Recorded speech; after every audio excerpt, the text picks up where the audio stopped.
Então, bem, para quem não conhece, eu vou fazer um resumo um pouco rápido sobre o Foro de São Paulo. O Foro de São Paulo foi criado em 1990, em junho de 1990, por Fidel Castro e Lula. Naquela época, Cuba estava numa situação muito crítica, porque tinha perdido o patrocínio, vamos chamar assim, da Rússia.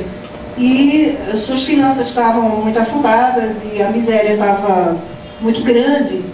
E Fidel Castro não sabia mais de onde tirar dinheiro para se manter e manter a nomenclatura, porque o povo continua do mesmo jeito, desde aquela época até hoje, com dinheiro de Cuba, com dinheiro da Rússia, com dinheiro da Venezuela, com dinheiro de qualquer lugar que chegue, não adianta, porque não há interesse em resolver a miséria daquele povo e sim mantê-lo escravo. E então, Lula já conhecia Fidel, ele já tinha vindo aqui no Brasil algumas vezes, inclusive na época do governo de Jânio Quadros, ele esteve aqui no Brasil, Lula conhecia ele, e então, como eles tinham afinidades ideológicas, o Fidel fez o convite a Lula, e em São Paulo, no encontro que houve em São Paulo em julho de 90, eles fizeram essa reunião congregando vários partidos que chamam de esquerda. Eu não gosto, eu gosto das coisas muito claras e muito explícitas, partidos comunistas, não é? E movimentos terroristas. Então, na fundação do Foro de São Paulo, estavam o PT, que foi o fundador. Do Brasil tinha o PT, tinha o PCdoB, o PCB, depois entrou o MR8, que inclusive hoje já é um partido oficializado, ele chama-se Partido Pátria Livre, que curiosamente esse é o nome de um movimento revolucionário que tinha no Paraguai, né? E outros partidos de outros países. Então ele entrou nesse primeiro momento, como membros fundadores entraram Peru, Chile, Argentina, Venezuela e...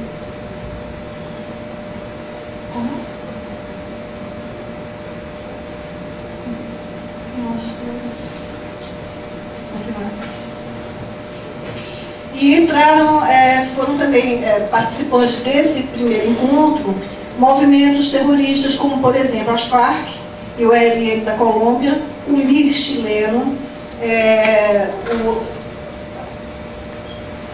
movimentos terroristas da Nicarágua, de El Salvador, enfim, juntaram movimentos terroristas que também são comunistas. Isso é uma coisa que é preciso ficar muito claro. Normalmente se costuma dizer as Farc são um movimento narcoterrorista, mas não é só narcoterrorista. O fundamento das Farc é o Partido Comunista. Eles vêm da JUCO, que é a Juventude Comunista, e do próprio Partido Comunista Colombiano. Foram esses dois coisas que fundaram as Farc, e elas permanecem com doutrinação comunista até hoje. Então é um movimento comuno-terrorista, comuno-narcoterrorista. E todos esses outros movimentos terroristas são comunistas, então eles estavam todos assim irmanados nesse objetivo. E qual era o objetivo de Fidel Castro com esse grupo de organizações? Reconquistar, segundo ele mesmo diz, reconquistar na América Latina o que perdeu-se no leste europeu, porque isso aconteceu justamente com o fim da União Soviética, não é? Quando acabou-se a União Soviética e aqueles países satélites começaram a se tornar independentes outra vez. Fidel Castro tinha perdido aquela coisa lá, e ele não podia ficar sem nenhum respaldo, então ele resolveu refundar isso aqui na América Latina. O objetivo dele é exatamente criar uma União Soviética aqui do lado de cá, no nosso continente. Então, desse primeiro encontro, como aconteceu em São Paulo, passou a chamar-se Foro de São Paulo. Esses encontros acontecem anualmente, desde 90 até os dias de hoje. Houve 2 anos, acho que, não me recordo bem agora, creio que em 94, 93, houve 2 anos que não teve, por alguma razão. Mas esses encontros são uma síntese do que ocorre com os grupos de trabalho. No grupo de trabalho não participam todos os partidos, todos os países membros. Esses grupos de trabalho ocorrem 3 vezes no ano. Aliás, 3 vezes no ano, de 4 em 4 meses tem um encontro do grupo de trabalho, que reúne sempre o PT que é fundador, o PT sempre participa do grupo de trabalho, junto com alguns países, assim, escolhem 3 ou 4, depois vão outros 3 ou 4, mas o PT sempre está. Então, nesses encontros do grupo de trabalho, é onde se cria realmente a pauta do que vai ser discutido quando há um encontro. E aí se discute, por exemplo, quem se vai apoiar na candidatura política, que movimentos a gente vai apoiar, que reivindicação vai se fazer.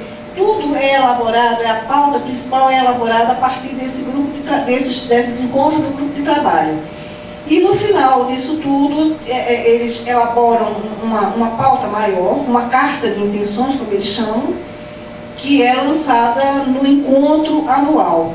Quando ocorre esse encontro anual, a coisa já está praticamente elaborada e acontecem vários fóruns onde eles fazem uma resolução final e várias resoluções referentes aos países. Por exemplo, se houve um desabamento, por exemplo, quando houve o terremoto do Haiti, então eles fizeram uma resolução só sobre o Haiti, que países deveriam participar ali da ajuda humanitária. Houve um movimento de estudantes no Chile, então vamos elaborar uma resolução sobre o movimento dos estudantes no Chile. Então saem várias resoluções de vários países e ali são são decisões que eles tomam. Ali são deliberações. Então não costuma ser, muita gente, e próprio PT, diz assim, não, aquilo, o Encontro do Foro de São Paulo é uma organização que reúne partidos de esquerda que se encontram para trocar ideias, trocar experiências, mas não é isso. Aquilo é uma conspiração real. Parece um pouco alarmista, mas não é isso, é uma conspiração real. Ali eles conspiram o que vão fazer, o que vão planejar para destruir a democracia e a liberdade dos países do nosso continente. Então, o Foro de São Paulo seguiu nesse ritmo. E o objetivo deles era colocar presidentes deles em cada país que fosse membro. O primeiro, quando inauguraram, o primeiro que tinha o poder, que eu não vou chamar de presidente, porque nunca foi, era um ditador, era Fidel Castro. Né? Mas era o governante de um país, era Fidel Castro, não tinha mais nenhum outro. Então eles começaram a trabalhar para colocar o Lula, que não deu certo, mas colocaram o Hugo Chávez. Chávez conheceu o Fidel Castro quando ele estava preso, em 92, que ele tentou dar um golpe de Estado, em fevereiro de 92, onde morreram mais de 100 pessoas, inclusive crianças. Foi um golpe falido, que ele queria derrubar o presidente da ocasião, e ficou preso. E durante a prisão dele, ele trocava cartas com Fidel Castro mandava livros para ele, e lá ele foi sendo doutrinado. Então, quando ele foi anistiado, ele foi beneficiado com uma anistia, foi libertado, e quando ele saiu da prisão, ele foi participar do Foro de São Paulo. Então, o Chávez foi o primeiro presidente eleito pelo Foro de São Paulo, em 1998. Aquela foi uma eleição que, até o momento, a gente achava que tinha sido uma eleição limpa. Hoje eu tenho minhas dúvidas, porque ele foi o primeiro presidente eleito pelo Foro de São Paulo. Então, eu não tenho muita certeza mais de que aquela eleição tenha sido limpa, embora que as pessoas estivessem, de fato, desejando uma mudança. Naquela época, o presidente que governava lá, a inflação era muito grande e havia muita insegurança, então as pessoas queriam uma mudança. E quando o Chávez se candidatou, o discurso dele era muito doce. Era que nem o Lula aqui, paz e amor, não é? Inclusive, há um vídeo que acredito que muita gente aqui conhece, em que ele é entrevistado, e o nome do vídeo são As 5 Mentiras de Chávez, porque ele diz, por exemplo, que ele concorda que Cuba tem uma ditadura, ele diz que não é comunista, ele diz que não vai ficar mais tempo do que o necessário no governo, e mais umas outras coisas, mais umas outras mentiras. Então, a partir da primeira eleição dele, que ele ganhou, ele começa a botar as unhas de fora, como a gente costuma dizer, e começa a implantar uma ditadura nos mesmos moldes de Cuba. Tudo orientado por Fidel Castro, né? Para destruir a democracia. E logo as pessoas começaram a perceber. Então ele começou a inventar referendo para isso, eleição para aquilo, e todas, desde a A única que ele ganhou realmente pelo voto do povo foi a primeira, de 98. Depois de lá até hoje, ele sempre ganhou na base da fraude. Isso é mais do que provado, absolutamente provado. Então, Chávez foi o primeiro presidente eleito. Depois conseguiram eleger Lula. Depois, no Equador, elegeram o Lúcio Gutierrez. O coronel Lúcio Gutierrez era membro do Foro de São Paulo, e inclusive isso daí que eu estou falando para vocês, eu quero deixar isso muito claro, não são conclusões que eu tirei, isso está tudo escrito nas resoluções do Foro de São Paulo, certo? Se vocês quiserem ver, até o ano de 2004, consta lá na página do Ninguém Sem Máscaras as resoluções desses encontros. E então eles planejaram, de fato, a candidatura e a vitória do Lúcio Gutierrez. Só que o Lúcio Gutierrez, quando foi eleito presidente, ele começou a dar para trás, vamos chamar assim, porque os Estados Unidos propuseram, tinha lá a base de Manta, onde os Estados Unidos ocupavam aquela base para fazer o combate ao narcotráfico. E o Lúcio Gutierrez deu apoio aos Estados Unidos, então ele começou a ser visto como um traidor. Tudo isso consta lá nas atas. Aí o que é que o Foro de São Paulo fez? Começa a instigar a massa de manobra, né, os idiotas úteis, estudantes, de operários, de sem terra, de sem teto, começa a manipular essas pessoas para criar o caos. Com manifestações, com quebra-quebra, com incêndio, com não sei o quê. Essas pessoas vão fazendo isso até um ponto em que o caos se estabeleceu e as pessoas não aguentam mais aquilo. E começam a se queixar do presidente, botam a culpa no presidente, é o presidente que é incompetente, vamos botar esse ano para fora. É essa a tática deles, eles criam o caos para depois vir com a solução, que é a solução deles, de implantar o que eles querem. Aí, o que aconteceu? O Lúcio Gutierrez não aguentou a pressão e pediu, renunciou ao governo. Nessa altura, eles já estavam trabalhando a candidatura do Rafael Correa. Então, quando o Lúcio Gutierrez saiu, assumiu o vice dele, ficou por um tempo, depois veio um outro presidente substituto por um pouco de tempo, até que houve as eleições e o Rafael Correa assumiu. Então, o Rafael Correa foi o outro presidente eleito pelo Foro de São Paulo. Na Nicarágua, assumiu o Daniel Ortega, que é um guerrilheiro, um terrorista. Depois, assumiu na Argentina o Néstor Kirchner, que é um montoneiro. Era, porque ele faleceu. Montoneiro, terrorista. Depois do Néstor Kirchner, assumiu a mulher dele. Também tudo isso manipulado pelo Foro de São Paulo, inclusive a Cristina Kirchner ganhou as eleições com dinheiro enviado da Venezuela. Isso todo mundo sabe, isso está provado. Mandava malas de dinheiro para comprar voto para as pessoas elegerem ela, porque ela também pertence ao Foro de São Paulo. Depois veio no Paraguai, aquele ex-bispo Fernando Lugo, que também é terrorista. Quem mais? Enfim, foi a Bolívia com Evo Morales. Então, quando fez 15 anos do Foro de São Paulo, que uma coisa muitíssimo curiosa é que nos países aqui da América Latina que eu tenho contato, todo mundo conhece, todo mundo fala do Foro de São Paulo, menos aqui no Brasil. Aqui no Brasil, o Foro de São Paulo é uma coisa assim, tão abstrata, tão etérea, que quando a gente fala, muita gente diz assim: ah, mas isso é mania de vocês, isso é paranoia, isso não tem perigo nenhum. Mas todo o resto do continente sabe o que é o Foro de São Paulo, sabe o perigo que representa essa organização criminosa. E então, quando fez 15 anos dessa organização, houve um grande encontro e Lula, no seu discurso, ele finalmente revelou aquilo que a gente sabia e denunciava. Ele diz assim, mais ou menos, não exatamente com essas palavras, mais ou menos isso: foi preciso que nós mantivéssemos em segredo o Foro de São Paulo para que pudéssemos realizar esse sonho de eleger os nossos presidentes, de derrubar o capitalismo e instalar um projeto socialista no continente. Então ele diz textualmente que a coisa foi fechada, que a coisa foi velada, foi A imprensa não falava nisso. Na imprensa, só Olavo de Carvalho, que inclusive perdeu 3 empregos por conta das denúncias que ele fazia no Foro de São Paulo.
E, então, depois que Lula falou, é como se dissesse assim, pronto, agora está livre, todo mundo pode contar. E vários jornalistas que sempre souberam que eram colegas de Olavo, como o senhor Merval Pereira, que acompanhava Olavo, as denúncias de Olavo no jornal Globo, de onde Olavo foi demitido porque ele denunciou isso. O Merval Pereira agora fala no Foro de São Paulo como se fosse uma coisa que ele falasse desde que não foi inaugurado, não é? Então, depois desses 15 anos, já havia 15 presidentes socialistas, comunistas eleitos pelo Foro de São Paulo. E o que acontece com essa ascensão? No Peru existia, até a década de 70, 80, um movimento terrorista chamado Sendero Luminoso. O Sendero Luminoso foi muito ativo e, inclusive, fez um ataque à embaixada do Japão. Acredito que muita gente aqui deve se lembrar desse fato, e que fez refém milhões de pessoas. Não sei, era uma festa que estava vendo na embaixada, tinha mais de 200 pessoas lá, e eles fizeram um ataque que durou vários dias e, finalmente, o exército e a polícia conseguiram resgatar a maioria das pessoas com vida, terminar com aquele motim, aquela violência, e o Sendero Luminoso foi praticamente extinto, pois agora o Sendero Luminoso já está novamente atuando, fazendo ataques terroristas, e os militares daquela época, que foram considerados heróis por ter salvo aquelas pessoas, estão sendo julgados e condenados. Na Argentina, os militares que combateram o comunismo, os movimentos terroristas da década de 70 e 80, estão encarcerados e sendo julgados como terroristas, como torturadores. Há casos de prisão perpétua. Há o caso, inclusive, do padre Fonfervic, que era o capelão, que está condenado à prisão perpétua, porque ouvia a confissão dos supostos terroristas. Então, porque ele ouvia a confissão, ele está sendo condenado à prisão perpétua. E tudo isso é obra do Foro de São Paulo, porque além de querer instalar um governo socialista no continente, criar uma espécie de União Soviética das repúblicas da América Latina, um dos objetivos é destruir completamente as Forças Armadas e criar, no lugar das Forças Armadas, umas milícias, né? Então, em 2006, logo quando o Evo Morales assumiu o governo, ocorreu lá um encontro que eles chamaram de Bloco Regional de Poder Popular. Esse Bloco Regional de Poder Popular me rendeu muita dor de cabeça, porque eu descobri essa coisa e fiquei muito assustada, porque lá havia representantes de vários países, inclusive constava lá numa mesa para discutir a questão militar um brigadeiro de renome aqui do Brasil. E eu fiquei muito chocada com aquilo, porque eu digo, meu Deus, como é que esse brigadeiro vai para lá se juntar com um bando de comunistas, um bando de terroristas para destruir as próprias Forças Armadas. E ele foi presidente do clube militar. Ele se chama Brigadeiro Sérgio Ferola, eu não tenho por que esconder o nome dele. Me rendeu muito a dor de cabeça, porque os militares amigos dele se juntaram para apoiá-lo, não é? Porque existe um espírito de corpo entre os militares. E nessa hora me aborreceu muitíssimo, porque eu não estava denunciando a pessoa, eu não tinha nada contra ele, eu nem conhecia aquele homem, mas eu estava denunciando o traidor da pátria que ele era. Porque como é que ele sai do seu país para conspirar fora do país contra as suas Forças Armadas, não é? E criaram uma confusão muito grande. E então eu disse assim, bom, então se é mentira que ele me prove, porque eu no meu artigo, eu escrevi um artigo sobre isso, coloquei o cartaz, coloquei o programa que constava o nome dele lá na mesa e coloquei o link. Eu disse, então, ele me prove que eu estou mentindo, me processe se eu estou mentindo. E não aconteceu nada, mas me rendeu muito aborrecimento, não é? E então, esse projeto desse Bloco Regional do Poder Militar, ele vem sendo... Foi uma coisa que ficou mais ou menos na geladeira, mas ele vem sendo paulatinamente organizado para destruir todas as Forças Armadas. Na Venezuela, o Chávez praticamente já fez isso. Ele criou milícias formadas pelo povo mesmo. Tem senhoras, tem senhores, gente que não consegue carregar nenhuma pistola, mas estão lá com uma K-47.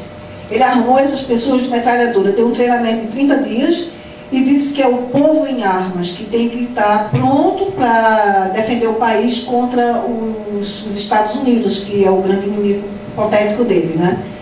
Então, as Forças Armadas venezuelanas, elas já estão completamente, com raríssimas exceções, há focos ainda de verdadeiros militares que honram a farda e o juramento, mas a maioria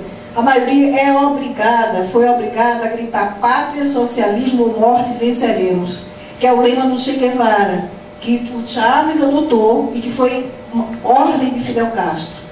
Então, os militares de lá, eles não defendem a pátria mais, eles defendem o presidente, o governante de turno.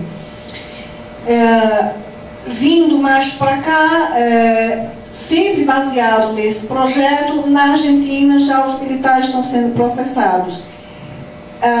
Todos esses países onde teve movimento, onde teve revolução, onde teve ditadura militar, que combateu os terroristas, os comunistas daquela ocasião, todos eles foram anistiados. Houve uma lei de anistia para todos, como aqui no Brasil. Então, na Argentina, a Argentina foi quem inaugurou essa modalidade. A lei de anistia, que diz que é perdão e esquecimento de todos, das falhas e dos crimes de ambos os lados, eles reformularam a lei da anistia e retiraram dois artigos, que é obediência devida e ponto final. Tiraram esses 2 capítulos, tiraram os militares dessa lei de anistia, eles foram excluídos da lei da anistia, e a lei da anistia passou a ser somente para os terroristas. Então, quer dizer, a pessoa explodiu bombas em lugares, matou pessoas, assassinou, sequestrou, pintou desgraça de todo tamanho, e essas pessoas hoje estão no governo, hoje são o poder. E os militares, os heróis da pátria que combateram, estão na prisão. Então, depois da Argentina, começou a pressão para os outros países fazerem a mesma coisa. E essa pressão vive no Brasil até hoje. Então, há tempo que eu venho falando isso. Desde 2004, quando aconteceu isso da Argentina, que eu alerto os militares aqui no Brasil. Eu escrevi inúmeros artigos e as pessoas me diziam assim, eu tenho muitos amigos militares, eles me diziam, isso não vai acontecer, porque aqui no Brasil foi diferente, o número de vítimas foi muito menor, e foi outra história, não sei o que, não vai acontecer. Eu dizia, fiquem alerta, porque isso não é uma questão de esse governo foi assim, aquela revolução foi assado, é uma ordem do Foro de São Paulo, é uma coisa que vem de cima, mas ninguém acreditava no Foro de São Paulo, não é? Então, o que aconteceu? Quando a Dilma assumiu, a terrorista Dilma assumiu, ela, em fevereiro do ano passado, ela foi à Argentina com a ministra dos Direitos Humanos, a Dona Maria do Rosário. Elas foram à Argentina e a Dona Maria do Rosário deu uma declaração que não saiu aqui no Brasil. Eu tive isso de um jornal da Argentina e publiquei num artigo meu, porque aqui essas coisas não dizem, porque é outra coisa que é absurda, como é omitido, como são omitidas informações tão graves para a vida nacional dos órgãos de imprensa brasileiros. A mídia de nenhuma maneira informa, nem televisão, nem jornal, nem revista, nem coisíssima nenhuma informa o que nós estamos vivendo hoje, o que se planeja para muito em breve.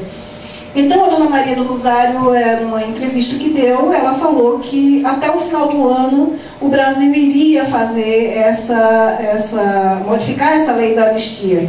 E o que é que aconteceu? Em dezembro foi inaugurada a tal da Comissão da Verdade. E essa Comissão da Verdade, o que é que visa se não fazer isso, não é? Eles dizem, não tem caráter punitivo, não tem caráter de julgamento, mas isso é o primeiro passo. Basta dar o primeiro passo, que depois a lei é reformulada, e botam um adendo daqui, uma ressalva dali, não sei mais o que, e vai fazer exatamente como estão fazendo nos outros países, não é? Então, isso é o que nos espera, isso é o que nos espera. Esse é muito importante, uma coisa que eu sempre digo às pessoas. Eu acredito que a maioria que está aqui, se não for católico, pelo menos é cristão de alguma outra denominação, mas nós temos que rezar muito. Eu sempre digo, ofereçam sua comunhão para que o comunismo não se instale no nosso país, porque estamos a um passo disso, não vai durar muito. Eu sempre ofereço minha comunhão, eu peço muito a Deus, não permita, porque estamos a um passo disso daí. Agora, a situação da Colômbia eu deixei para o fim, porque é uma coisa assim, muito mais terrível.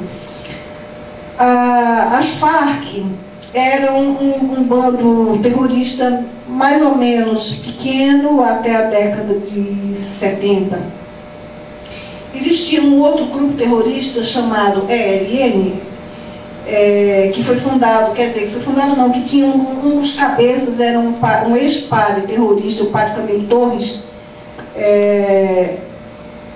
e esse grupo, o ELN, tinha mais membros e tinha mais poder do que as Farc.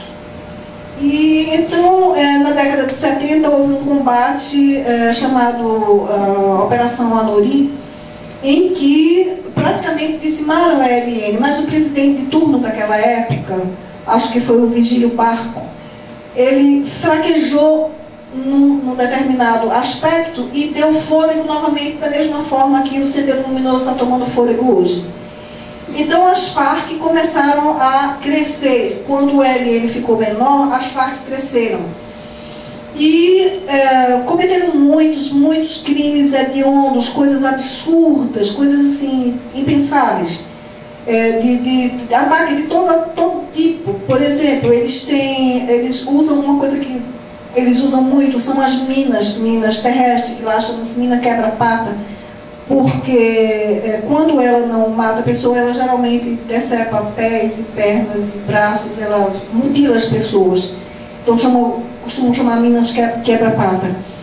E a Colômbia é um dos países mais semeado de minas que se tem notícia. Para vocês terem ideia, é um país pequeno. Então, as Farc vinham cometendo crimes desse tipo, destruindo aquedutos, destruindo pontos de transmissão, destruindo pontos de energia, pontes de passagem de rio. E quando o presidente Uribe assumiu, ele que é vítima disso, o pai dele foi sequestrado pelas Farc, ele jurou combater e exterminar esse terror.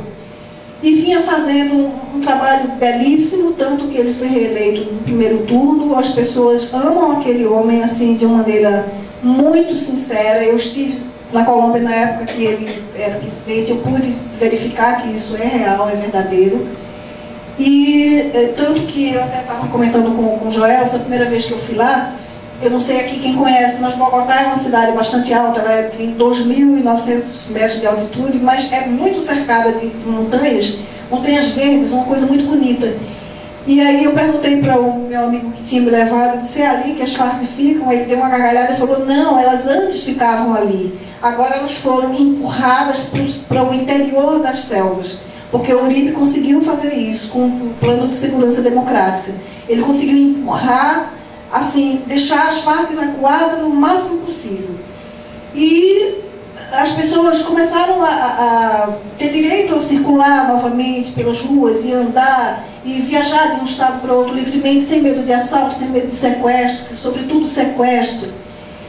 E a coisa vinha maravilhosamente bem, até que, quando chegou já no fim do segundo mandato, as pessoas queriam que o Uribe continuasse, mas pela legislação ele não podia, pela Constituição ele não podia. E tentou-se fazer um referendo para que as pessoas decidissem se queriam dar um terceiro período a ele. Mas esse referendo foi vetado pela Corte Suprema de Justiça, né? Infelizmente não foi possível. E então o candidato mais próximo do presidente Uribe era o seu então ministro da Defesa, o Juan Manuel Santos, e que era um fiel aliado, ele do mesmo partido de Uribe, ele tinha os mesmos propósitos, pelo menos era o que se sabia. E o Uribe lançou ele como seu candidato e foi assim a coisa mais desastrosa que se tem notícia até hoje. Porque o Juan Manuel Santos, tudo que ele queria era aquele poder. Ele fingiu o tempo inteiro para agora se revelar o que é. Então, com a ascensão do Juan Manuel Santos, uma das coisas mais graves que está ocorrendo na Colômbia agora é, por exemplo, a Corte Suprema de Justiça e o Ministério Público, que lá chama-se Fiscalia, eles estão encarcerando todos os militares de todos os graus que combatem terroristas. Porque, assim, numa guerra, todo mundo sabe, principalmente os homens que serviram no exército sabem disso, morte em guerra não é assassinato, é baixa em combate, não é? Mas lá reformularam a lei para criar a figura do assassinato. Então o terrorista pode assassinar os militares e os policiais, mas quando os militares e policiais revidam, defendem a pátria, eles assassinaram, eles não deram baixa em combate. E essas pessoas estão indo para a cadeia. Hoje, desde generais até soldado, há 5.000 militares presos na Colômbia por terem dado baixa em terroristas. E isso daí com a anuência do presidente Santos. Por quê? Porque isso é parte desse projeto que eu falei mais atrás, não é? Do Bloco Regional de Poder Militar, que é também ordem do Foro de São Paulo. Isso daí é determinado pelo Foro de São Paulo, destruir as Forças Armadas. E como é que vai destruir? Primeiro desmoralizando. A desmoralização dos brasileiros. Como é que está a situação dos militares brasileiros? Desde que Lula assumiu, que ele promete reequipar, vai melhorar os soldos, que não sei o que, não sei o que. E eu falava para eles, olha, isso é promessa de mentiroso, promessa de comunista não se cumpre. Lembre-se que Stalin assinava documentos e não cumpria, porque comunista não tem palavra. Comunista diz uma coisa e faz se quiser, ele não tem palavra. E eles diziam, não, porque ele prometeu, ele vai reequipar, ele vai melhorar isso, melhorar aquilo, e não fez até hoje. No segundo mandato eu falei, olha, ele está prometendo e não vai cumprir. Terminou o mandato, os 2 mandatos dele, ele não reequipou coisíssima nenhuma, não é? Entrou a dona Dilma e também continua nas promessas, Então, essa é a primeira desmoralização, porque eles não têm, se por exemplo, eu não acredito que isso vai acontecer, mas supondo que o Brasil é atacado por um outro país, a gente perde no primeiro dia de guerra. Logo no primeiro dia, porque não há equipamento. Pode haver vontade dos militares, pode haver vontade dos soldados de guerrear, de defender a pátria, mas eles não têm como. Eles não têm armamento, eles não têm equipamento bélico, eles vão fazer como? Não é? Então, essa é a primeira desmoralização. A segunda desmoralização é quando o senhor José Genuíno, o terrorista José Genuíno, vulgo Geraldo, comandante Geraldo, quando ele perdeu uma candidatura aí, ele não foi eleito a coisa nenhuma, então como prêmio de consolação deram para ele um cargo no Ministério da Defesa. Essa foi uma humilhação das mais grandes que eu já vi na minha vida. Como é que pode um terrorista, não é, que combateu contra os militares, que tramava contra o país, ele vai para o Ministério da Defesa, a quem os militares são subordinados? É uma humilhação muito grande. Depois, colocaram esse terrorista para ser o representante dos militares na Comissão da Verdade. Então, eu não acredito que possa haver humilhação maior para um militar do que isso daí. Mas os militares, o que é que fazem? Os comandantes, o que é que fazem? Nada. Aplaudem. Aplaudem. E isso me envergonha. Isso me envergonha. Eu não sou militar, eu não tenho militar na minha família. Eu nunca servi a Força Armada nenhuma, mas eu sinto vergonha. Porque militar para mim é guerreiro. Eu sou guerreira, à minha maneira. Não é? Eu sou guerreira da palavra. Eles são guerreiros de arma e eles têm a obrigação de defender. Como é que a gente vai ficar se alguém invadir esse país que não... A gente não imagina que vá, porque o Brasil não tem inimigos, mas como é que a gente vai ficar? Quem é que vai nos defender? Se eles dizem amém para um terrorista, se eles dizem amém para essa maldita comissão da mentira, eles não fizeram nada. Eles não fizeram nada. Nós, civis, é que ficamos esperneando pela rede, escrevendo artigos, se expondo. E eles que tinham a obrigação, eles não fizeram nada. Então, eu não sei aonde é que vamos parar. Eu não sei. A única coisa que eu sei é que nós estamos caminhando para isso. Porque, como a Dona Maria do Rosário falou ano passado na Argentina, e foi cumprido, em dezembro foi instalada a comissão, agora vai se começar o processamento da análise, do julgamento, do não sei o quê, não é? Com uma comissão que só tem representantes do lado deles. Cadê a imparcialidade dessa comissão? Uma comissão se supõe, se vai haver um julgamento, tem que haver duas partes contraditórias, não é? Para se julgar alguma coisa e se chegar a um consenso, mas não. Se só tem gente do lado deles, então vão condenar a todos. Vão condenar a todos. Então, há dois bodes expiatórios aqui no Brasil, pelo menos que eu tenho conhecimento. Um deles é o Coronel Carlos Alberto Brilhante Ustra, que foi diretor do DOI de São Paulo, e que é uma pessoa que eu conheço, que é um senhor gentilíssimo, generoso, é assim, tipo um pai. A esposa dele, Dona Joseíta, enquanto ele dirigia aquele departamento, as festas de Natal, ela ia lá levar bolo, levar presentinho para as presas.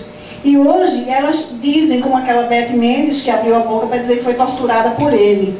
As provas ninguém mostra. A Dona Dilma mesmo diz que foi torturada durante 3 meses. Agora, cadê as marcas? Eu gostaria de ver. Cadê as provas? Eu quero ver as provas físicas, marcas psicológicas, cadê? Porque chorar, se eu quiser, eu choro aqui também. Basta me lembrar das histórias das vítimas da Colômbia, eu começo a chorar. Então ela pode ter lembrado de alguma coisa muito triste e chorou. É muito fácil chorar, eu quero ver a marca física da tortura.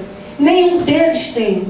Nenhum deles tem. E o próprio José Genuíno, que disse que foi torturado, que não sei o quê. Me dá esse livro, por favor. Não, o outro. Eu trouxe aqui para vocês esse livro que eu recomendo que vocês comprem. É do Coronel Lício Augusto Maciel, um herói. Esse homem é um herói, é uma pessoa linda, é um amigo queridíssimo. Um senhor de 83 anos que é perfeitamente lúcido e atuante, um guerreiro de verdade. Foi ele quem prendeu José Genuíno. E ele me disse, certa vez, ele inclusive fala aqui nesse livro, ele disse, por todas as coisas que esse infeliz vive dizendo hoje, eu me arrependo de não ter sequer dado um tapa nele, porque ele não apanhou. Ele foi preso, sentaram ele numa árvore, amarraram as mãos dele para ele não fugir, e ele ali entregou tudo. Aqui o Coronel Lício fala, ele entregou tudo, o nome de todo mundo. Ele não foi torturado, nenhuma dessas pessoas foi torturada. Sabe? Agora, existia assim uma espécie de como é que eu digo? Não é bem chavão, é palavra de ordem. Existia uma palavra de ordem que o falecido Mário Lago, ele falou certa vez numa entrevista, que era a palavra de ordem o seguinte: todo aquele que for preso, quando sair, diga que foi barbaramente torturado. E vocês podem ver em todas as entrevistas, em todas as textos e coisas, todas essas pessoas dizem que foram barbaramente torturadas. É barbaramente torturado, isso é uma frase chavão que eles tinham a obrigação de dizer, não é? Todos eles dizem isso. Agora, cadê as marcas dessa tortura tão bárbara? Cadê, gente? Me mostra. Não é? Ninguém mostra. Agora, falar é fácil. E aí chega essa comissão toda composta por gente do lado deles para dizer isso, para reafirmar isso. Para reafirmar isso daí. Para condenar o Coronel Lício, um herói que salvou a pátria daquela infelicidade. Eles querem que o Coronel Lício dê o destino dos defuntos deles, os cadáveres deles. Mas o que acontecia? Quando morria um militar, os outros companheiros levavam numa rede nas costas e levavam para ser enterrado, com dignidade de uma pessoa deles. Os terroristas não, o que é que faziam? Eles estavam lá para os bichos comer. E os militares não tinham nenhuma obrigação de enterrar o terrorista. Por quê? Enterrar o inimigo? Quem enterra o inimigo é o seu companheiro. Então agora eles querem que o Coronel Lício dê conta dessas vítimas. Só que muitas dessas pessoas estão vivas. Muitos desses que são tidos como desaparecidos, já foi provado que estão vivos. Estão vivos, morando no outro país, que saíram, trocaram de identidade e não querem voltar a essa vida.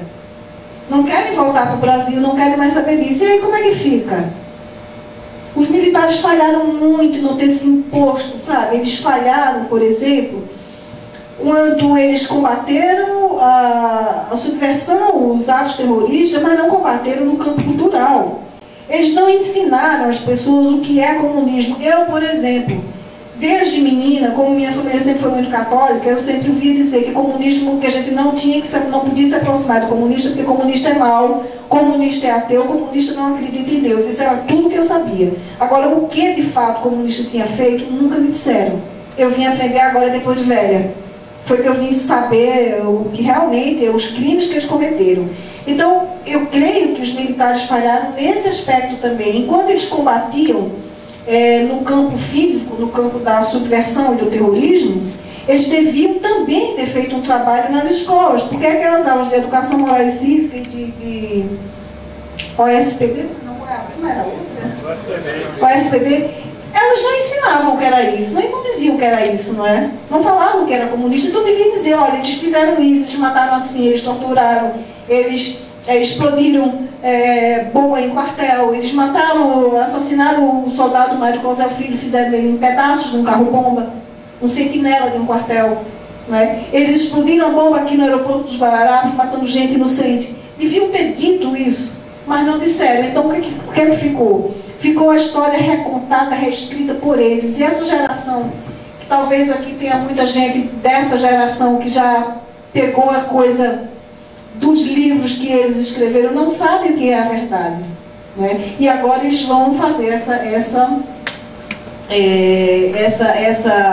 comissão da infâmia. Eu chamo comissão da infâmia, porque de verdade isso não tem nada, absolutamente nada, não é? Bom, então voltando agora para a Colômbia, as Farc é um caso bem particular. Conforme eu havia dito, as Farc são um bando terrorista, são um bando comunista, mantido até hoje pelo Partido Comunista. E havia na mesma época das Farc, havia um outro grupo terrorista chamado M19, Movimento 19 de Abril, que é em homenagem à morte de não sei quem, um terrorista aí. Chama somente M19. E esse M19 praticou muitos atos terroristas, muitos sequestros também. E em 1985, no dia 6 de novembro de 85, o Pablo Escobar, o narcotraficante Pablo Escobar, que era o maior narcotraficante da Colômbia, ele soube que estava para ser julgado na Corte Suprema de Justiça os processos de extradição dos narcoterroristas para os Estados Unidos, que requeriam a extradição dessas pessoas. Então ele planeja, junto com o M19, ele financia o M19 para o M19 praticar um ato terrorista lá e dar fim a esses processos, ou destruir de alguma forma. E então o M19, no dia 6 de novembro de 1985, invade o Palácio da Justiça, faz refém as pessoas que estavam numa cafeteria que fica no térreo. Depois, com essas pessoas, sob a mira de armas, bota algumas, tranca algumas no banheiro, leva outras para o quarto andar, lá assassina vários, a sangue frio, metralha vários juízes, advogados, pessoas que estavam lá. E quando as pessoas se dão conta do que está se passando ali, falam com o presidente, na época Belisário Bittencourt, e o presidente Bittencourt autoriza o comandante do Exército a agir. Então o comandante do Exército manda o comandante da Escola de Cavalaria, que é o coronel Luiz Afonso Plazas Vega, ele vai com a tropa dele para conter aquilo que está acontecendo lá. Quando os terroristas veem que o Exército está chegando, eles incendeiam o Palácio da Justiça. E nesse incêndio muita gente morreu carbonizada. Então o coronel Plazas entra com um tanque. Infelizmente eu esqueci de trazer o livro. Ele tem um livro que tem uma foto exatamente disso. Ele entra com o tanque pela porta e lá ele consegue salvar mais de 300 pessoas. 360, se não me falha a memória. E qual era a função dele? Era conter aquilo lá e resgatar as pessoas e encaminhar para outra. Outros encaminhavam para fazer a triagem, ver quem era, etc. e tal. Junto do Palácio da Justiça tem um museu, uma casa que chama Museu da Casa del Floreiro, que é um museu histórico, para onde as pessoas que estavam sendo resgatadas foram encaminhadas. Para lá é justamente se ver quem era, tomar o nome, ver qual era o estado da pessoa, etc. E o coronel Plazas não teve nenhum contato com essas pessoas, ele só resgatava e entregava. Após isso durou 2 dias, e após isso, assim mais ou menos um mês depois, uma comissão de 3 juízes avaliou todo o processo, todo o resgate, etc. e tal, e concluiu que foi uma operação exitosa, que o Exército agiu com absoluto rigor e lisura, que salvou inclusive essas pessoas todas, e que as pessoas mortas, carbonizadas que estavam ali, certamente eram terroristas. Passados 20 anos, esses terroristas do M19, que também foram anistiados, voltaram ao poder. Hoje em dia eles estão, o prefeito da capital do país, de Bogotá, é um ex-terrorista do M19, Gustavo Petro. Há vários senadores, há vários deputados, há vários governadores de estado, há vários prefeitos terroristas. E o que é que eles fizeram? Eles resolveram reabrir esse caso e condenar o coronel Plazas como desaparição forçada de pessoas. Denunciavam o número de 11 pessoas desaparecidas. E essas pessoas não foram desaparecidas, porque os cadáveres foram encaminhados para a medicina legal, e lá o Ministério Público, que também é feito de pessoas do M19, retirou os cadáveres dessas 11 pessoas, separou e deixou para o legista avaliar aqueles casos que estavam ali. Então, essas 11 que foram retiradas são desaparecidas, para inculpar uma pessoa inocente. E o coronel Plazas foi condenado em primeira instância a 30 anos de prisão, foi condenado em segunda instância a 30 anos de prisão. E agora o advogado dele e a Procuradoria-Geral da República recorreu, porque é uma coisa absurda, ele não teve nada a ver com isso, ele é absolutamente inocente, ele salvou 260 pessoas, ou foi 360, o número que falha um pouco agora a memória. Ele saiu de lá carregado nos ombros, a cidade inteira aplaudindo ele como herói nacional, agora está sendo condenado. Por quê? É parte do mesmo projeto. Parte do mesmo projeto. Tudo parte do mesmo projeto. Então, agora, o presidente Santos vem com uma nova lei, que ele chama Marco Legal para a Paz. Porque o objetivo dele, depois que ele conseguiu a presidência, foi inclusive a eleição mais mais votada de décadas, ele teve 9 milhões de votos, porque as pessoas votavam nele acreditando que ele iria dar seguimento ao projeto do presidente Uribe. E, no entanto, a primeira coisa que ele fez foi, ele traiu o povo de uma maneira assim estúpida.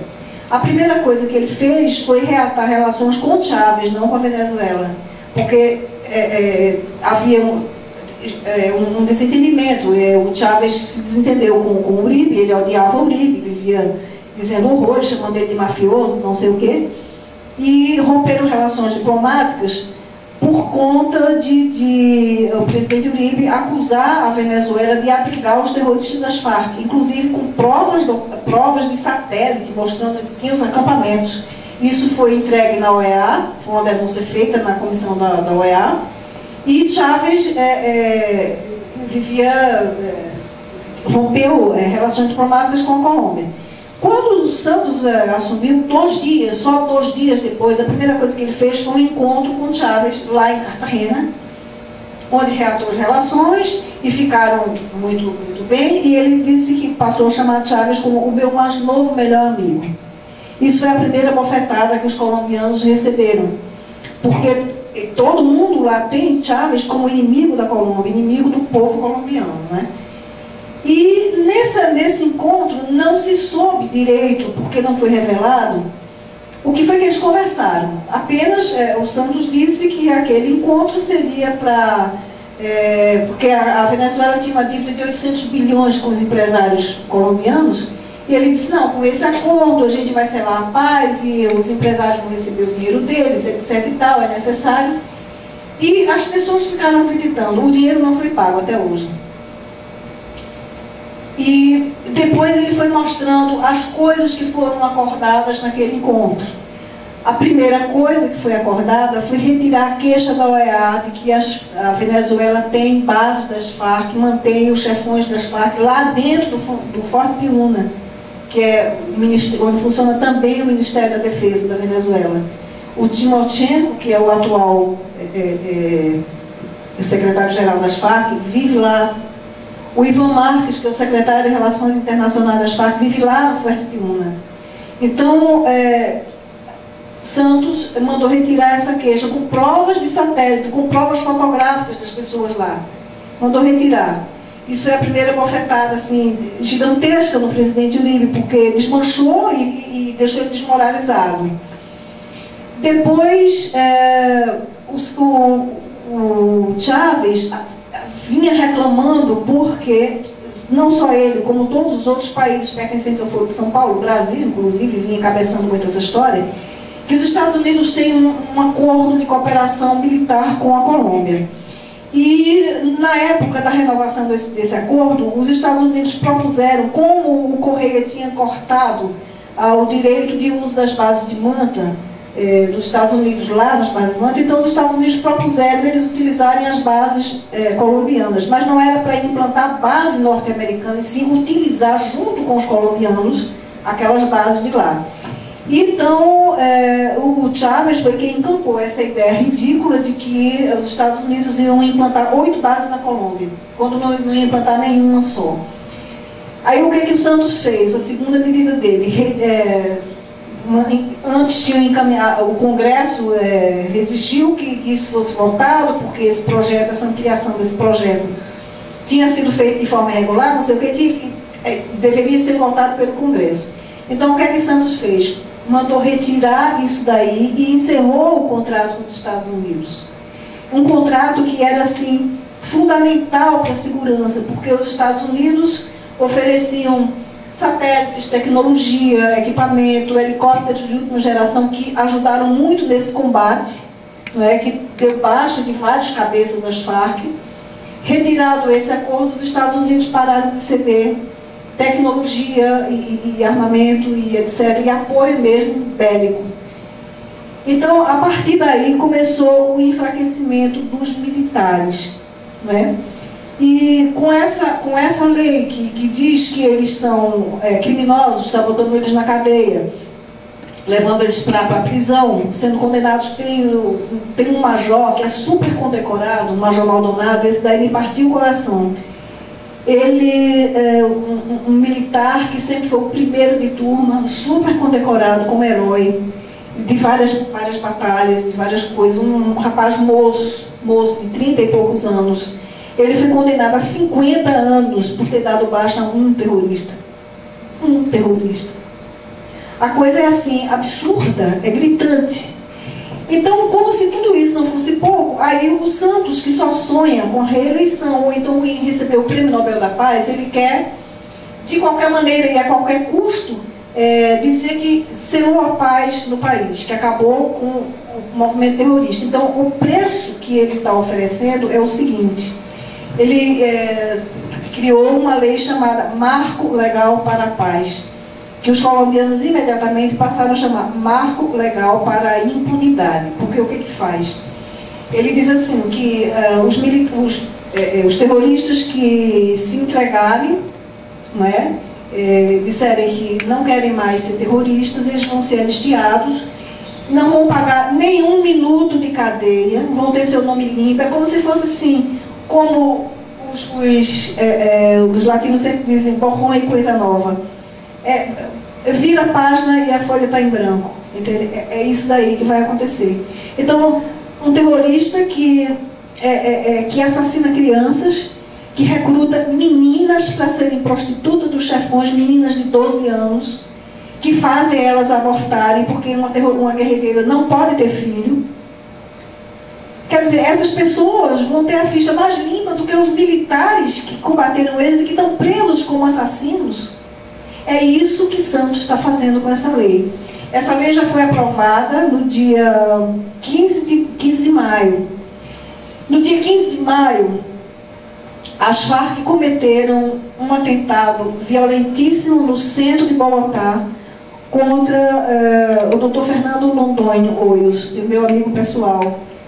Ele tem um programa de rádio chamado La Hora de la Verdad, e esse senhor, ele é um dos mais brilhantes guerreiros que tem na Colômbia. Ele foi ministro da Justiça de Interior e Justiça de Uribe, e ele deixou o cargo, ele foi exonerado do cargo, porque na ocasião ele impediu que um juiz fizesse uma tramóia com um terrorista. Ele não permitiu. Então criaram um caso falso e ele foi condenado a ficar inabilitado por 12 anos. Então ele não pode se eleger a coisíssima nenhuma. Ele perdeu o cargo e não pode se eleger a coisa nenhuma. Então ele passou a ficar só com as colunas de jornal e com o seu programa La Hora de la Verdad. E ali nesse programa ele denuncia muito duramente todos esses crimes, denuncia os erros que o presidente está cometendo. Ele não tem medo. Ali é a hora da verdade mesmo. Ele fala toda a verdade que deve ser dita. Então, no dia 15 de maio, as Farc cometeram um atentado contra ele. Usaram um sujeito, eles usaram uma técnica mais nova, que até então não tinha sido utilizada. Um sujeito veio numa moto, com um pacote com uma bomba, e essa bomba tinha uma espécie de imã no fundo da caixa. Ele correu até o carro, aproveitou o sinal fechado, quando os carros pararam, ele correu até o carro do Dr. Londoño, colocou a bomba lá e correu. O motorista dele, quando viu aquilo, desceu do carro e puxou. E isso foi o que salvou a vida do Dr. Londoño. O carro ficou completamente destruído, o motorista e o segurança dele ficaram em pedaços, literalmente em pedaços, inclusive na roupa dele, na imagem do vídeo que eu divulguei, tinha pedaços dos corpos dessas duas pessoas. Isso foi na manhã do dia 15 de maio. À tarde estava sendo julgada essa lei na Câmara. E nem diante disso daí, as pessoas, os políticos, os deputados condenaram a lei, ela foi aprovada. E por esses dias está para ser votada no Senado e tudo indica que vai ser aprovada. Então, gente que pratica esse tipo de coisa vai ser indutada, vai ser... E depois, pior que isso, elas vão ter a vida política dela restabelecida e elas vão poder se candidatar a cargos políticos. Elas vão poder chegar não somente a deputado, senador, elas vão poder até ser presidente da República. Imaginem, imaginem.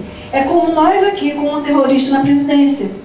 Só que lá, são terroristas violentíssimos, que praticam... Semana passada, eu estava contando a Joelson, um pouco antes da gente chegar aqui, que no dia 5, exatamente a semana passada, uma família lutava com o nascimento de um bebê. Uma senhora estava dando à luz com uma parteira numa cidadezinha do interior, e o parto complicou. Então o pai da criança, o marido da senhora, chamou a polícia para ajudar no parto, e eles tinham um filhinho pequeno, de uns 5 anos. Então a polícia veio, e no trajeto que iam levar para um hospital, as Farc atacaram o carro só porque era um carro da polícia.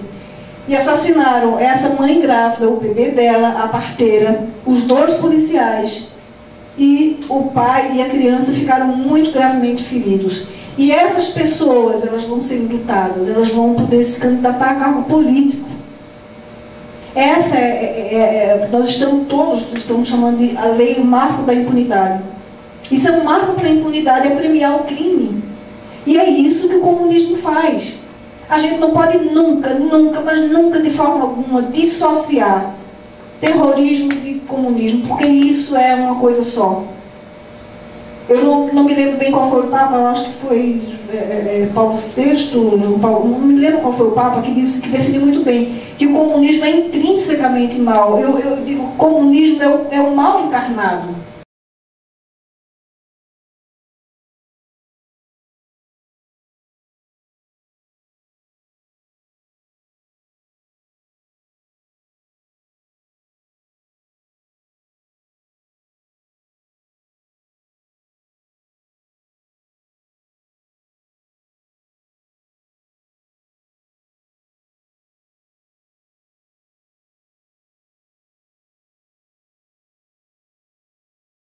Não é?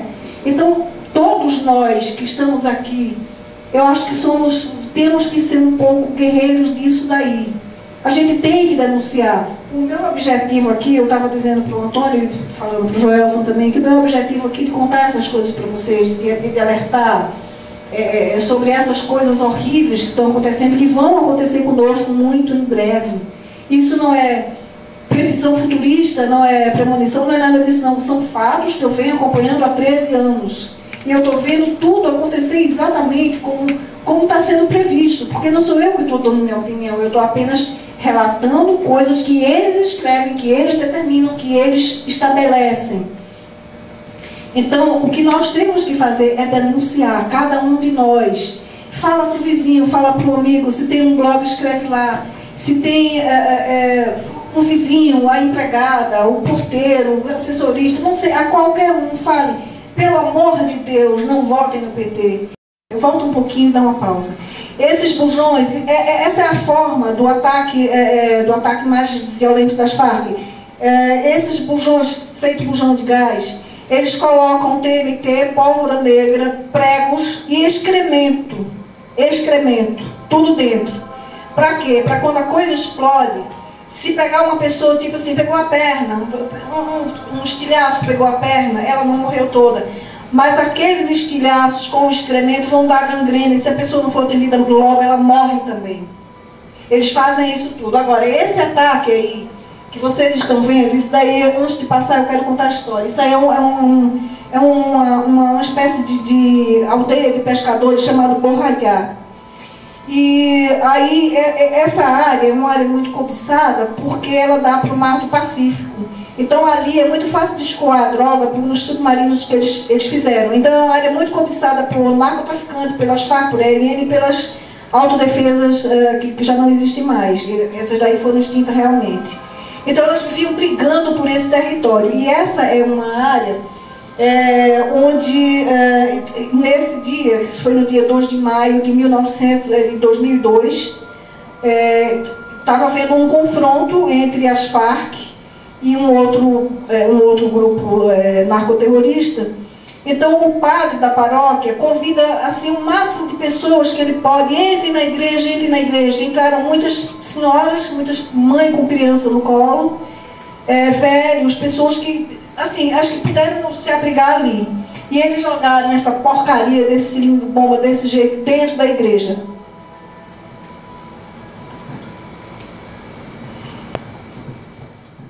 Em 2004, no Fórum Social Mundial que aconteceu em Porto Alegre, na época o Lula tinha feito alguma coisa que as pessoas estavam, não sei se foi o MST, alguém que estava insatisfeito com ele, e no discurso dele, as pessoas começaram a vaiar, e Chávez estava presente nesse encontro, e ele falou o seguinte: olha, não façam isso com o companheiro Lula, porque vocês têm que ver que o Brasil é um país muito grande, então é como se eu corresse com um Fórmula 1 e ele corresse com um Fusca.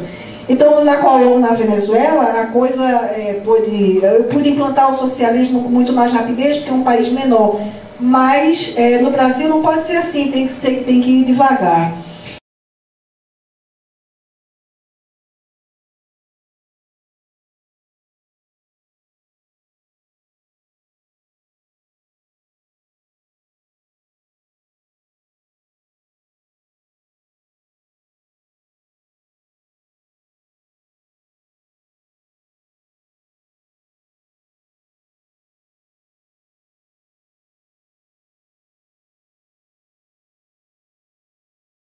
Então é exatamente isso, eu estou vendo o que está acontecendo lá fora.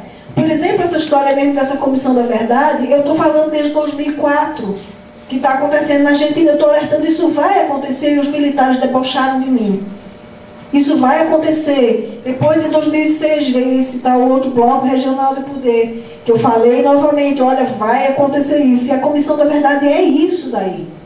Não é? É exatamente isso que visa. Então, o meu interesse nos países nossos vizinhos, não é porque eu me interesse mais por eles do que pelo meu país, absolutamente. Não é. É muito pelo contrário, é uma preocupação imensa com o meu país, que me faz buscar lá fora o que já está acontecendo e que vão plantar aqui. Agora, se as pessoas são muito imediatistas, só se preocupam com o que estão vendo na hora, quer dizer, eu não posso fazer nada, não é? Como, por exemplo, muita gente se queixa de mim porque eu não comento sobre essas questões de mensalão, da questão aí do Cachoeira, da corrupção. Digo, olha, isso daí não é que eu concorde com essas coisas, não é que eu não me preocupe com isso daí, não, me preocupa sim. Porque a corrupção no governo brasileiro já é uma coisa endêmica, é um câncer em metástase, né? Em todo canto a gente não tem um lugar, um ministério, um político, um não sei o que não esteja envolvido com esse tipo de coisa. Isso está já, assim, já tomou tudo. Mas acontece que isso não é a raiz, isso não é a fundamental. Isso daí é consequência, isso não é causa. A gente tem que ver as causas. O que é que provoca isso daí? Para que é que essas pessoas querem tanto dinheiro? Para que é que elas roubam? Para que é que elas corrompem tanto? Uma das coisas, um dos projetos, é de se fechar o Congresso. Isso é um projeto antigo dos comunistas, de acabar com o Congresso. Então, o que eles fazem? Eles corrompem o Congresso de uma forma tal que as pessoas, inclusive, eu já vi muita gente pedindo isso. Fecha o Congresso, acaba, para que político, não sei o quê. Isso é necessário, o Congresso é necessário em todo o país. Agora, por que querem acabar o daqui? Porque está tão podre que as pessoas não aguentam mais. Então, acha que acabando é que vai ser a solução. E acabar é exatamente o que eles querem. Entende? É isso que eu estava falando com relação à história do Lúcio Gutierrez.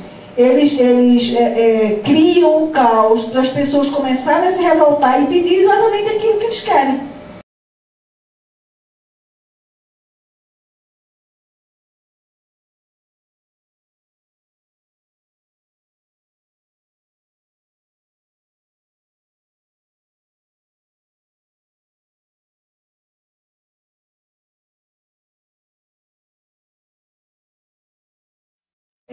Eu explicava no começo que quando o Foro de São Paulo foi criado, ele foi criado por Fidel Castro e Lula, e Fidel Castro era o único governante naquela ocasião. Não existia, nos países membros do Foro, não existia nenhum presidente.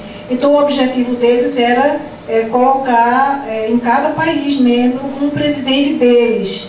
E isso foi sendo feito paulatinamente. O primeiro foi Chávez, depois veio Lula, depois veio o Nestor Kirchner, enfim. Não, Morales foi depois. foi o Daniel Ortega, foi o Maurício Funes lá em El Salvador, enfim, eles foram colocando todos os presidentes. E no Equador, eles colocaram Lúcio Gutiérrez. Lúcio Gutiérrez era um presidente indicado por eles. Só que quando o Lúcio Gutiérrez tomou posse, ele cedeu umas bases em Manta, numa cidade chamada de Manta, ele cedeu umas bases aos Estados Unidos, umas bases estratégicas. E como, só para concluir, então como ele se mostrou muito favorável ao apoio dos Estados Unidos para combater as drogas, ele começou a ser defenestrado pelo mesmo Foro de São Paulo que tinha colocado ele lá. Realmente houve dinheiro das Farc para a campanha de Lula em 2002, isso aí houve. Houve sim. Uma última pergunta para fechar. É o seguinte, eu escutei do Olavo de Carvalho e li também na Veja. Não sei se... Parece-me que tem muito fundamento. Que na Colômbia ou na Venezuela, não sei em que lugares, havia campos de treinamento de guerrilhas nos quais participaram muitos do MST e também do Comando Vermelho, da PCC, etc. Então, se a senhora tem dados que confirmam isso. Veja, com relação a isso, são duas coisas distintas. O PCC e o CV e o ADA, quer dizer, todos esses grupos de narcotraficantes do Rio de São Paulo, eles têm relações estreitíssimas com as Farc. Eles dão armas em troca de droga. Inclusive o Fernandinho Beiramar foi preso lá em Letícia, na ocasião foi em Letícia, que é a fronteira com o Brasil, com Tabatinga. Ele era a ligação mais próxima das Farc com o tráfico de coca.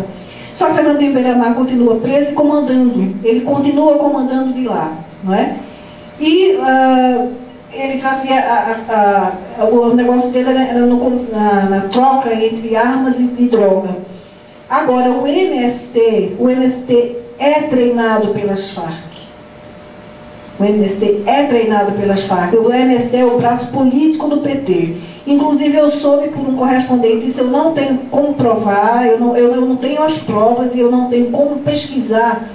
Ele me falou que existe uma espécie de silo em Mato Grosso, Corumbá, alguma coisa por ali pelo centro, já próximo da Bolívia, existe uma espécie de silo onde há uma infinidade de metralhadoras das Farc, porque assim, houve Chávez, há uns 2 anos atrás, ele fez uma compra de 100 mil AK-103 da Rússia para repor lá para os militares dele, inclusive para essa milícia que eu falei aqui.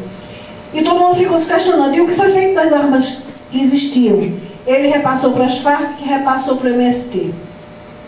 Então existe esse silo, infelizmente eu não tenho, eu gostaria muitíssimo de ver, confesso sinceramente que eu gostaria de ver, mas dizem que há um silo enorme, forrado com uma lona, que é para quando disser para a rua, que inclusive Lula disse, quando fizeram aquelas passeadas do cansei, do não sei o que lá assim, ele ficou zombando e dizendo, quando eu quiser botar o povo na rua, eu boto, basta dizer vamos para a rua, e isso é verdade, ele sabe que faz isso com o MST.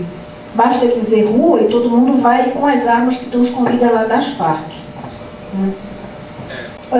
O que está acontecendo com o nosso Corte Suprema de Justiça, Supremo Tribunal Federal, é que estão sendo colocados, por exemplo, tem 8 ministros foram colocados por Lula.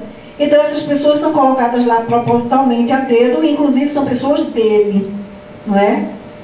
E aí as leis vão sendo refeitas. Teve não sei se um ministro, um desembargador, um juiz aí que fala no direito achado na rua. Tem uma história dessa, não é? Eu nunca vi isso, para mim é uma excrescência, né? Mas é isso que eles querem agora, porque assim, é o povo no poder, é sempre essa coisa de povo, que é uma coisa piegas e nojenta, porque eles não estão preocupados de jeito nenhum com o povo, com a dignidade do povo, não é? Mas usar o povo para justificar os atos deles. Então, quer dizer, você tem as universidades todas, desde o fim da ditadura, que vem com a implantação do gramscismo, né?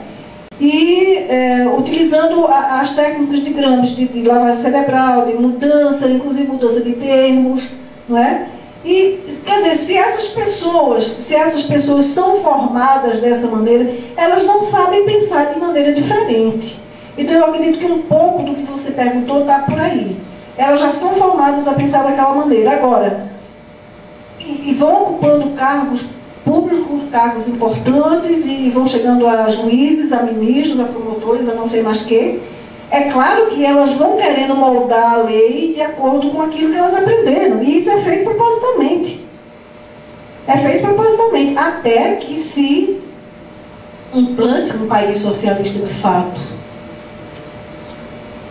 Não sei se respondeu. Veja bem, eles dizem que não vão mexer na anistia, inclusive porque o Supremo já disse que não, ela é imutável, não é? Mas, como eu estava dizendo antes também, eles dizem assim, não é tudo isso, não. A gente só quer levantar os fatos daquela época e dizer que aconteceu isso com fulano, e descobrir onde estão desaparecidos, enterrar os mortos, etc. É o discurso deles. Só que esse é o primeiro passo. Mas o que eles querem, de fato, e foi o que a dona Maria do Rosário falou na Argentina, é que eles vão refazer a lei da anistia para tirar isso da dos militares. E depois de tirar isso, aí acabou. Porque aí eles vão ser julgados. Porque, inclusive, eles estão dizendo que crime de tortura, crime de lesa à humanidade é crime imprescritível. Agora, é muito curioso que eles chamem os militares de torturadores. Mas o que eles fizeram não é tortura? Será que eles não torturaram ninguém? Assassinaram, não é? Então, quer dizer, esse é o primeiro passo. Tá certo? Eles vão tirar, depois vão julgar, vão condenar, como está sendo feito na Argentina, está sendo feito no Uruguai, está sendo feito no Chile, não é? E na Colômbia por outras razões, que já que eu sou meus artigos, o senhor deve ter lido um que eu falei sobre isso, que é por outras razões, mas também está sendo a mesma coisa. Não é?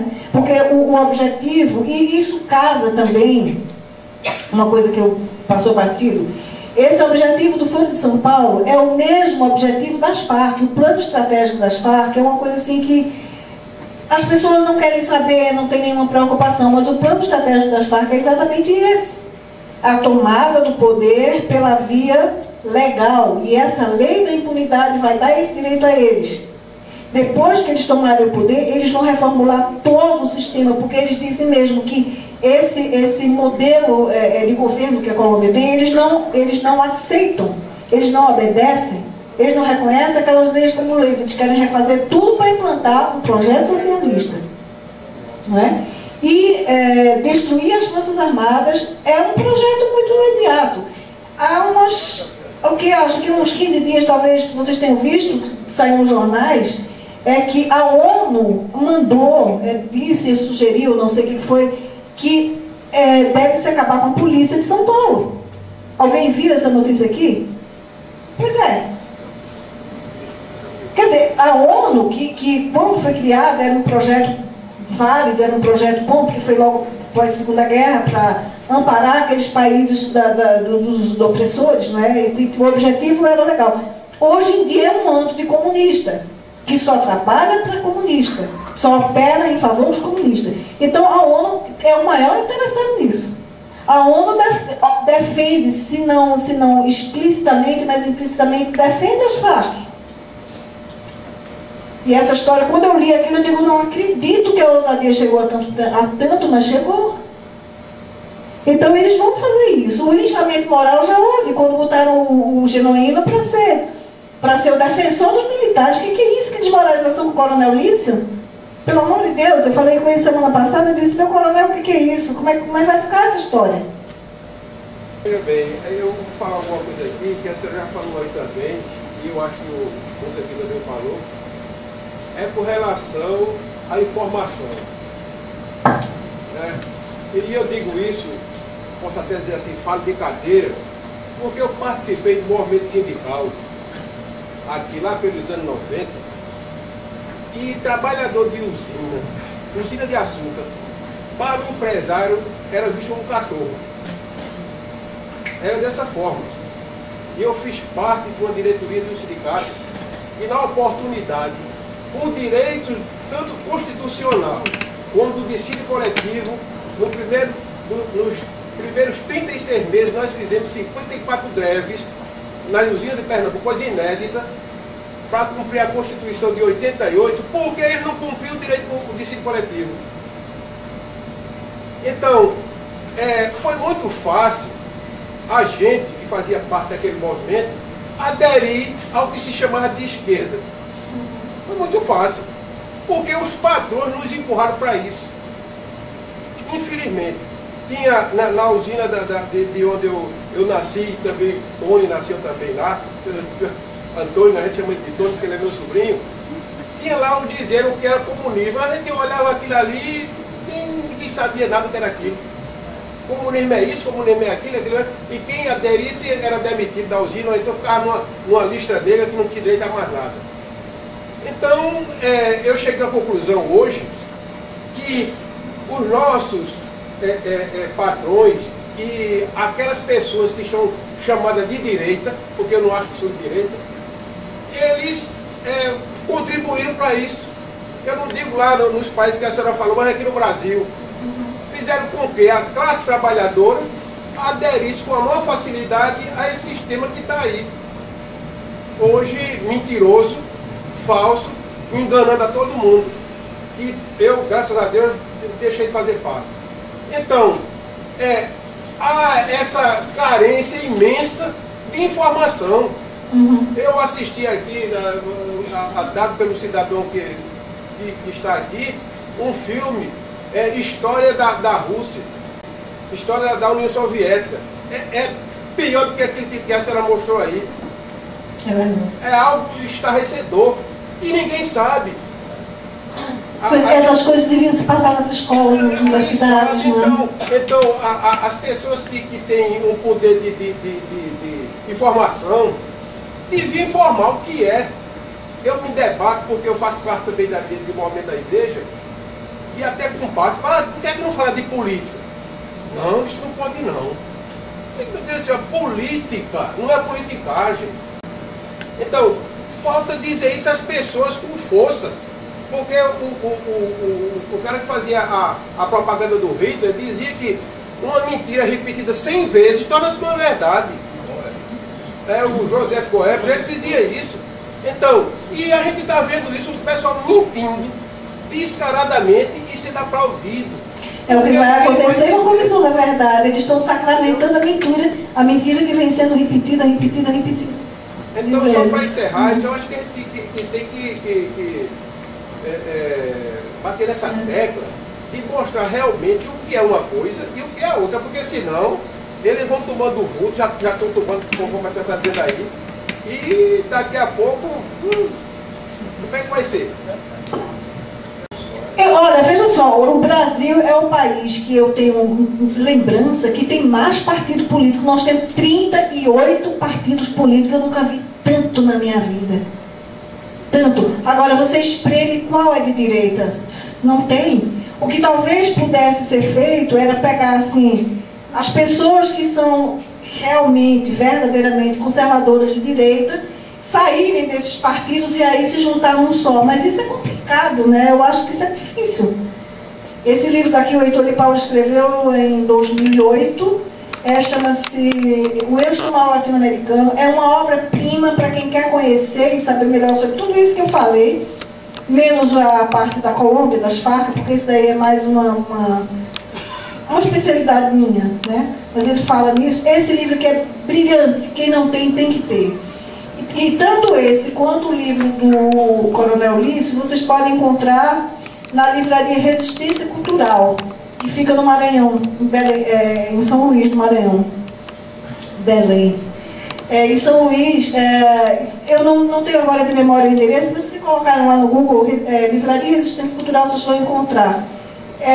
O dono dessa livraria é um jovem muito interessante, que eu tenho contato com ele, é uma pessoa que eu tenho uma relação boa de amizade, e eu posso garantir que os livros seguem direitinho, que chegam, inclusive o Heitor colocou lá e está muito satisfeito com o serviço que ele presta. Então, todos os dois, esse livro do Coronel Ulisses, isso aqui é um primor, Isso aqui conta a verdade da guerrilha do Araguaia, que estão querendo esconder, sobretudo agora nesse período dessa tal maldita comissão da infâmia. Procurem ler esse livro, porque vocês vão saber o que foi que aconteceu, o que estão querendo esconder. Esse livro aqui é importantíssimo. E as pessoas vão muito pelo ouvido, né, pelo que ouvem, aquele discurso bonito. Esses políticos dizem aquilo que o povo quer ouvir. O povo se encanta pelo que ouve, não pelo que vê. E criar pelos ouvidos, exatamente. Entende? Então você vê, eu vou dar um exemplo bem claro. Aquele empresário, o Sr. Gerdau, é um dos mais ricos daqui do Brasil, não é? E nas eleições de 2006, ele deu 100 mil reais para a filha do Tarso Genro, do Partido Comunista. Como é que pode um empresário financiar um comunista? Ele devia financiar um direitista, um conservador, reforçar. Mas não, o que acontece com ele? Ele está pouco se lixando para a ideologia, o negócio dele é ganhar dinheiro. Sem saber que, como diz a máxima comunista, eles não sabem que estão dando a corda que vão ser enforcados. Não é? Pois não, padre? É só para uma informação. Está começando, tem um tempo já, Padre Paulo Ricardo, lá em São Paulo. Muito querido. Sim, e no mês passado estivemos juntos conversando a respeito desses assuntos aí. Ele disse que está começando uma experiência com alguns deputados e candidatos em São Paulo, preparando-os intelectualmente, religiosamente, para poderem, é um trabalho lento, mas pouco a pouco irem galgando. Realmente, o Olavo de Carvalho fala isso, e eu compartilho também, que não é o caso de fundar um partido, mas de fortalecer aqueles que já estão aí na militância em partidos não comunistas, evidentemente, pelo menos. Né? Então, e fazer com que eles possam ir galgando degraus até chegar. Mas é um trabalho lento. Tem que ter, aí é a coisa. Lento, tem que ter persistência. Uma coisa muito importante, o Paulo falou ali, eu queria relembrar também. O Padre Paulo Ricardo fez isso com os candidatos, são mais de 100 candidatos lá, a deputado e vereador. E não quiseram que entrasse mais agora, porque, pelo menos para candidato não, para formação pode. Porque se entrar muitos também não se elege ninguém, né? Então, ele pediu uma coisa, aquilo que Nossa Senhora pediu em Fátima. Pediu que rezasse o texto todos os dias e que fizesse a consagração total a Nossa Senhora. Aquela mesma de São Luís Guinot de Montfort, que São Luís ensina, e que este ano completa 300 anos. Foi a condição que ele deu, porque é uma luta, quer dizer, ao mesmo tempo intelectual, de militância, de esforço humano, mas também é uma guerra espiritual. Não é só uma luta de mente, de corpo, é uma guerra espiritual. O diabo existe, né? Está aí trabalhando, prova disso que o comunismo esparramado em todo lugar. Né? Então, é uma iniciativa que começou, puder que alcance também essas terras e outras, né? Quem sabe daqui alguns anos, sim, a gente chegar até lá. Então, a coisa possa, pela coragem desses agora, possa estar um pouco diferente. Então, todo o nosso continente já está comunista. O único bastião ainda que se salva é a Colômbia. A Colômbia não pode cair, a Colômbia não pode permitir esses terroristas tomarem o poder, porque senão pode decretar o fim, e aí só Deus fazendo um milagre. Porque pode decretar o comunismo total, entende? Por isso que eu luto tanto, eu vou tanto lá, e eu estou sempre em contato com as pessoas, porque é preciso saber o que está passando lá para informar aqui. Porque aqui você não vê, eu coloquei lá no meu blog, tem as informações que não, da América Latina, que a imprensa não divulga. Porque, de fato, essas coisas vocês não vão ver nos jornais, não vão ver na televisão. Quando a televisão, a Globo, pelo menos, quando mostra alguma coisa das Farc, são aqueles shows programados. Não é? Como o sequestro, o falso sequestro daquele jornalista francês, que aquilo ali foi uma armação sórdida. Aquilo ali foi uma armação miserável, entendeu? Um show para promover as Farc, para dizer, olha, as Farc são tão boas, e que liberaram o rapaz, e ele foi tão bem tratado, e ele saiu fazendo propaganda, fui tratado com uma visita, não sei o quê. É isso que a Globo mostra, mas a Globo não mostra isso que eu mostrei nesse vídeo. A Globo não mostra o massacre que houve da senhora grávida semana passada, não é? Então, é preciso que a gente informe isso, fale para as pessoas, fale um para o outro, divulguem isso. É isso que o Brasil apoia, gente. É isso que me dói, saber, me envergonha, saber que essa terrorista que está aí governando o Brasil, ela apoia esse tipo de coisa. Como é que pode? Eu percebi o Congresso colombiano também é alinhado com o governo atual. Quem vai aprovar essa nova lei? Está comprado. Ele obrigou os deputados... Não sei se é mensalão, eu realmente não sei se a história é mensalão. A votação dos deputados, depois houve uma denúncia, parece que dos 142, só 2 votaram contra a lei. E eles disseram que do partido do Juan Manuel Santos, ele obrigou os deputados a votarem pela lei. Então, quer dizer, é na base da coação, né? Qual é a pressão que ele está fazendo, eu não sei. Isso daí não foi revelado, mas... Ainda assim, a senhora compartilha que ele venha cair. Que ele venha ser deposto? Eu espero em Deus.